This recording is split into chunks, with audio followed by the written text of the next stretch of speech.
to see if any of you have had the same experience in life that I have had in life. So here's the question. Have you ever started your day with a plan?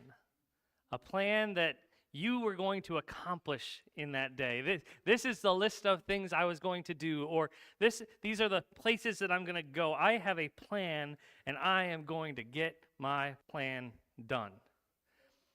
And then, a force seems to step in and take over your day and say, your plan is not going to happen. We're going to go in a different direction. This unseen narrator comes in and says, I have a different plan for your day than you do, and it just seems to take a left turn, take you in a crazy different direction. Well, I want to show you a video of some people who could probably relate with you on that one. Story time. He was very handsome, and all the ladies that looked at him fell in love. The guy that was walking him was okay. Story time. It was clear that a romance was blossoming between them. A romance lasting a lifetime. Story time. And that's when they became horribly lost. Are we lost? No. He lied. Stop it. Story time. Sadly, only one cookie remained in the store. Sorry, boys. Daddy's getting that cookie. Story time. In every group of friends, there's the dumb one. Really? Story time. Little did she know of the mysterious figure creeping up behind her. Story time. After months of research, she concluded that in 50 years, all men would be extinct.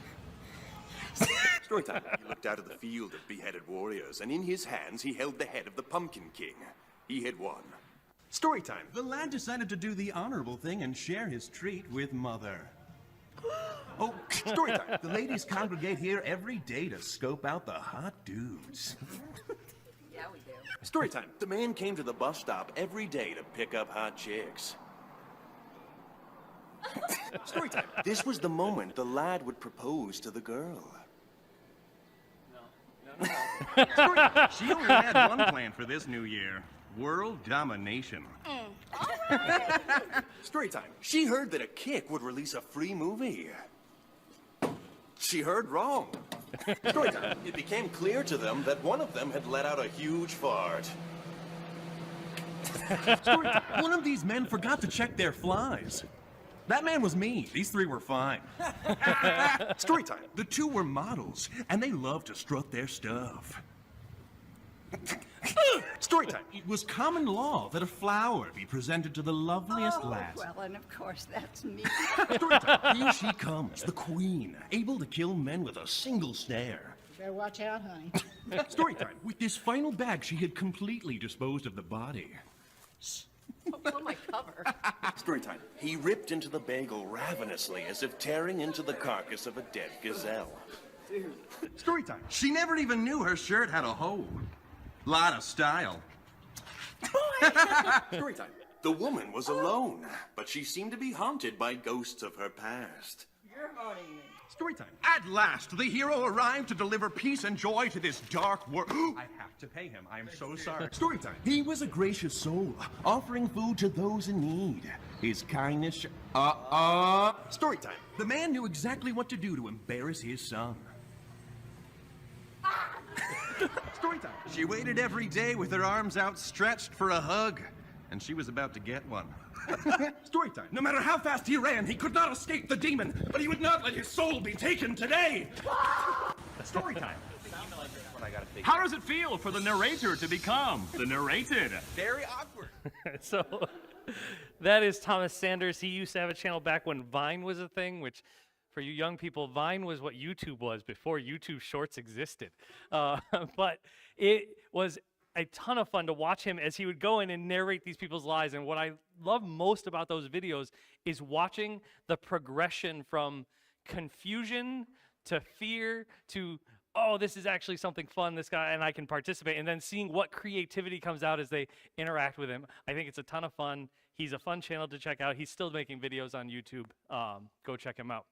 But today, we are going to look at the life of Israel as their narrator steps in and starts taking them in a direction that they probably would not have chosen for themselves. But we'll get there in just a second. First, we want to review where we have come so far. So, book of Joshua picks up, Moses is dead. Their leader for the last 40 years, actually probably closer to 50 years, has been taken up to a mountain. God took him up to a mountain, and then God has informed them that he is not coming back. Their leader is gone, and their new leader, Joshua, has stepped up, and he is going to be leading. This young man who had been leading their army up until this point, this young man who had been into the land of Canaan, who had searched out the land of Canaan and come back and said, you know what, they're big guys, but our God's bigger. I think we can take them. This man, Joshua, had stepped up into a position of leadership. And God has promised Joshua and the people of Israel that the land of Canaan was theirs, that they would cross the Jordan River and that they would take the land of Canaan, and it would be where they would live. This land of milk and honey, this place that he had promised all the way back in Genesis to Abraham, was finally going to be theirs. And Joshua, specifically as the leader, is told to be bold because God is with him. We saw that Joshua is told to be strong and courageous. The word that we're using here is bold, to go and lead the people with boldness, because the same God who had been with Moses up until this point, the same God who had led them every step of the way, is still with him, and he's still with the nation of Israel. And with that being the case, they can do what God has commanded them to do. And we saw that last week in the fact that he split the Jordan River, they walked through on dry ground, and then Joshua went back and created a memorial. He actually created two memorials, one in the middle of the river, where he piled up 12 stones, and then they took a grouping of stones with them to where they camped that evening. And that's important because it's actually going to come up again in this passage when we get to a point a little bit later, that they have these stones with them to build a memorial in their camp. And with that, we pick up in chapter 5 of Joshua, and we see this. As soon as all the kings of the Amorites, who were beyond the Jordan to the west, and all the kings of the Canaanites, who were by the sea, heard that the Lord had dried up the waters of the Jordan for the people of Israel until they crossed over, their hearts melted, and there was no longer any spirit in them because of the people of Israel. And when I first read this, I was a little confused because it didn't make sense to me. These kings, with their armies and with their walls and with everything that they had, really outnumbered the Israelites quite substantially. They should have still been feeling fairly confident in their ability to conquer these invaders, to stand their ground and win should it come to a war. But then I started thinking from their point of view, what have they seen so far? And if I can attempt to modernize this a little bit, if you can think about, I don't know, England. Great place to visit, small island, other side of the ocean. They used to be here. And if you can think through a scenario where England got thinking to themselves, you know what? We kind of liked it in America. We had it pretty good when we ruled America. America's got pretty good land. America's got pretty good territory. We would really like to have America back. In fact, we went looking into our libraries and into our archives, and we found that there was actually a document that stated that God said, America belongs to us. The God of the universe has said, America belongs to England. Up until this point, we probably aren't going to take that very seriously, right? It's we kicked you out once, come and try, we'll do it again, right? But then, after declaring to the world that God was on their side and God wanted England to have America back, if the Atlantic Ocean split in two, such that there was dry land between the island nation of England and the United States, such that they would no longer have to worry about flying, they would no longer have to worry about sailing, they could just drive their cars over to America. I think all of a sudden, we would start taking that a little more seriously. Not because their army got bigger, not because they can now drive across on dry land, not because they even have a document telling them that they have a right to America. None of those things would be nearly as terrifying as the fact that the God of the universe just reached down into this point in time, took the Atlantic Ocean and went, that would scare us senseless. Because they have a God on their side who has promised us the land that is able to do supernatural, amazing things. These kings, that's exactly what they're looking at. This natural border that they used to have as a protection between them and people to the east, this God of the universe reached down and went, let's just open that up. Let's just make it a little bit easier as they walk through into the land of Canaan. Army sizes didn't change. The walls didn't get any smaller. But the God of the Israelites got increasingly bigger. And all of a sudden, seeing that God, seeing what he was capable of, causes their hearts to melt. And it robs them of their spirit. They are now in the place where they are figuring out that they need to be afraid of the God of Israel. And then this chapter takes a weird turn. It says, and at that time the Lord said to Joshua, make flint knives and circumcise the sons of Israel a second time. So Joshua made flint knives and circumcised the sons of Israel at Gibeath Haraloth. I have no idea if I'm pronouncing that correctly, but we gave it a shot.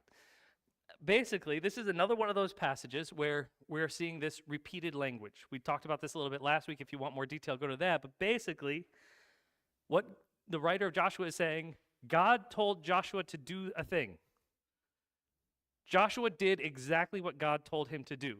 This is another point where they're making it clear that Joshua is being obedient to God.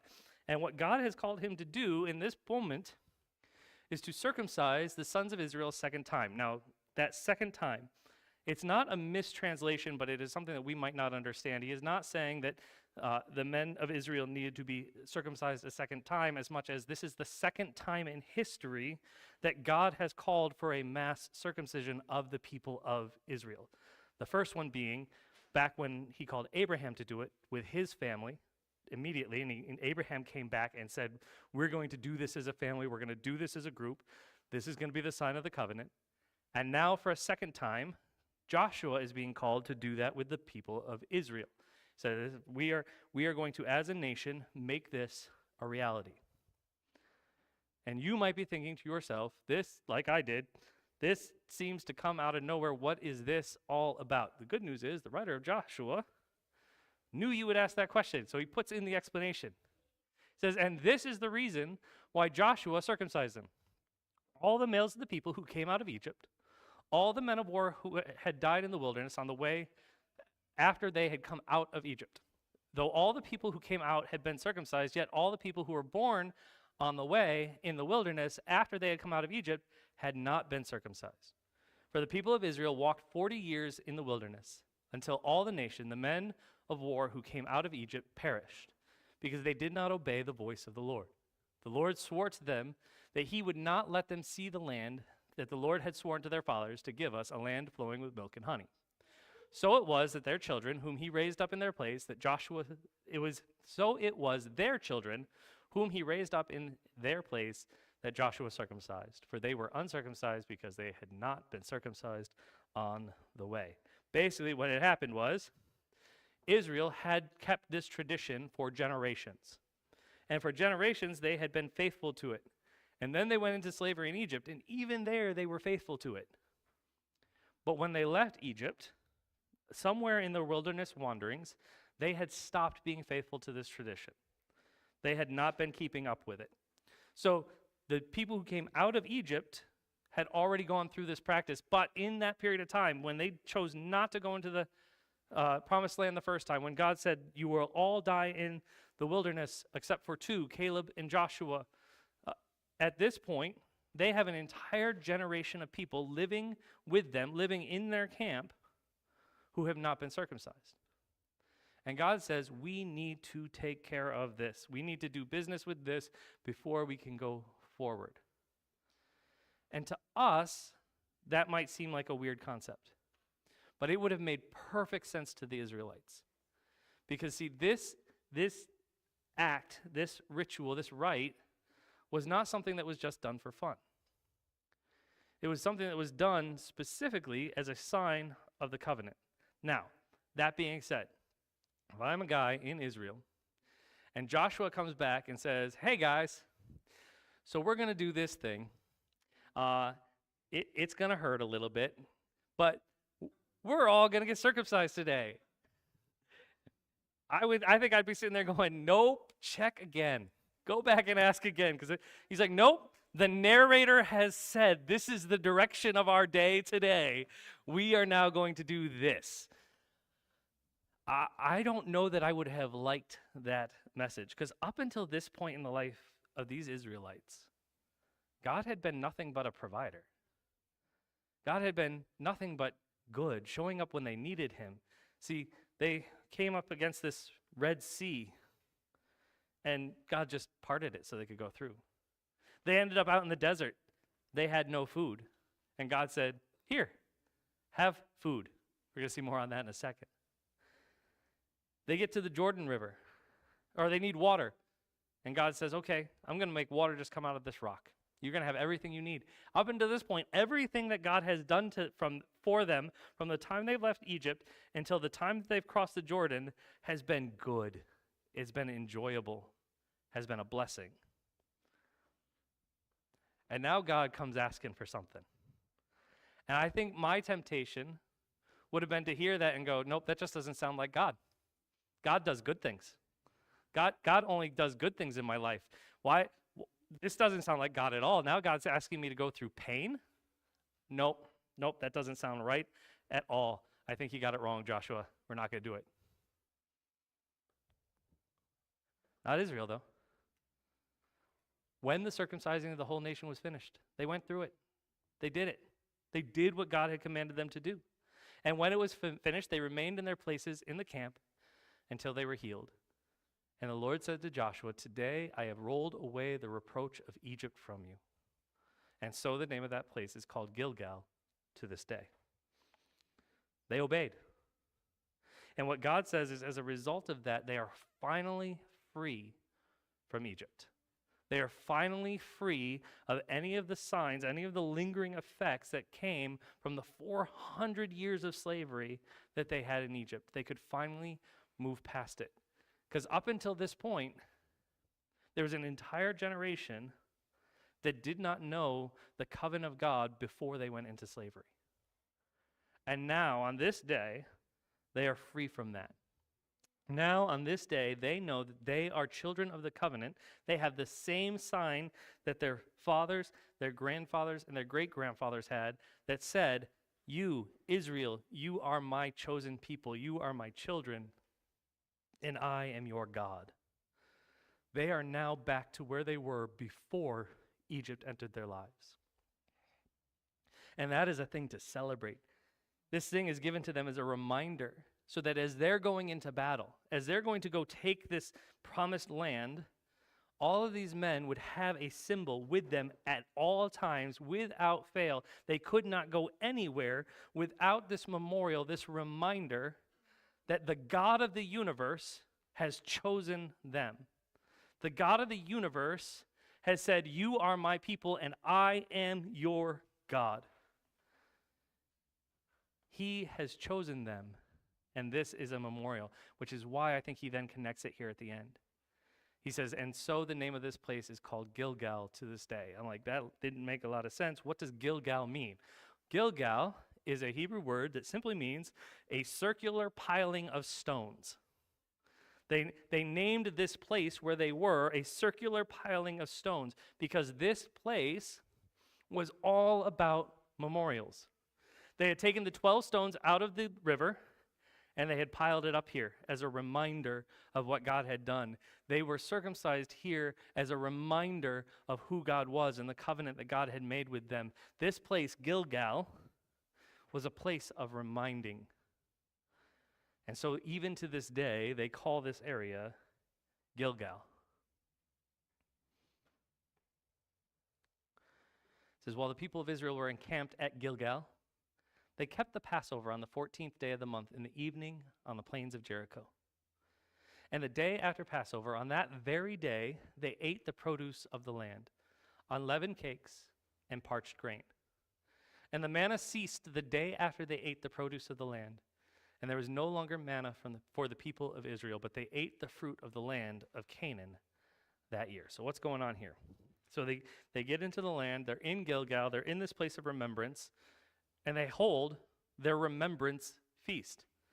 Passover is the celebration of the day that started this whole journey. It's the day that God killed the firstborns in Egypt, protected the people of Israel, and they went out. It was designed so they would remember the start of the journey. And it just so happens, we don't believe in coincidence, that this is the day that they are in Gilgal and they are remembering where they've come from. And the day after they celebrate Passover, when they are eating the food that exists in the promised land, it says the manna ceased. If you don't know the story of manna, here it is in a brief nutshell. When Israel first walked into the desert, there's not a lot of things to eat in the desert. If God had not provided for them, they would have starved to death. They did not have enough food to last them as they wandered in the desert for 40 years. So God caused this stuff to form on the ground, and it was something that no one had ever seen before. It was like this flaky substance that could be ground into a flour-like substance that they could make bread out of. They said it tasted somewhat like honey. But when they went out and they saw this covering the ground, they asked the question, what is this?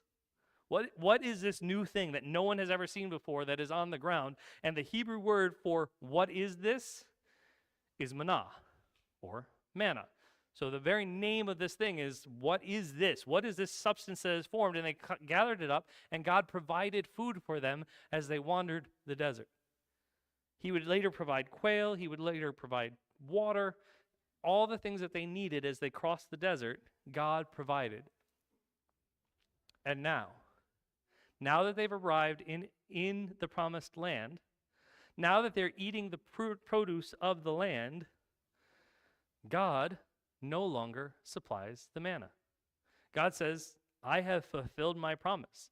I have brought you to the place where you need to be. I have provided for you every step of the way, and now that you are here, you don't need it anymore. And on that day, the manna ceases. There's no longer manna because they don't need it. This is not God removing a blessing. This is God fulfilling his promise. On the day that they're remembering everything that God has done, God shows them that he is a God who keeps his promises. And then we see this. It's the end of this chapter, but in many times we use these verses as the start of the next story. I like it here. Because it says, when Joshua was by Jericho, he lifted up his eyes. He looked, and behold, a man was standing before him with his drawn sword in his hand. And Joshua went to him and said to him, are you for us, or are you for our adversaries? And he said, no. Like, that's not an answer. He's like, wait, I just got here. I know Joshua's like, my people are new here. We just crossed this Jordan. I know there's nothing in that direction but water. In the other direction, I know there is nothing but enemies, people who want us dead, who want us to just go home. So the only thing in between is us. So are you here for us? Are you part of the enemy? What's going on? And he just says, no. That doesn't bring comfort to someone who sees an armed man. Think if you're walking through Batavia, right? And you're walking down the main highway, and you look over on the other side of the road, and there's a guy standing there with an AK-47. And you're like, that's not normal. I haven't seen one of those outside of a movie ever. I'm going to go figure out what's going on. And you get up your courage and you go over.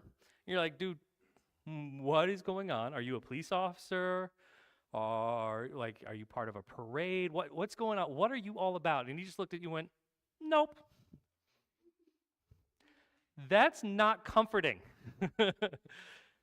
I want to know why you're here with being armed, ready to kill people. What is going on? He says, but I am the commander of the army of the Lord. Now I have come. And Joshua fell on his face on the earth and worshipped him and said, what does my Lord say to his servant? And to the commander of the Lord's army said to Joshua, take off your sandals from your feet, for this place where you are standing is holy. And Joshua did so.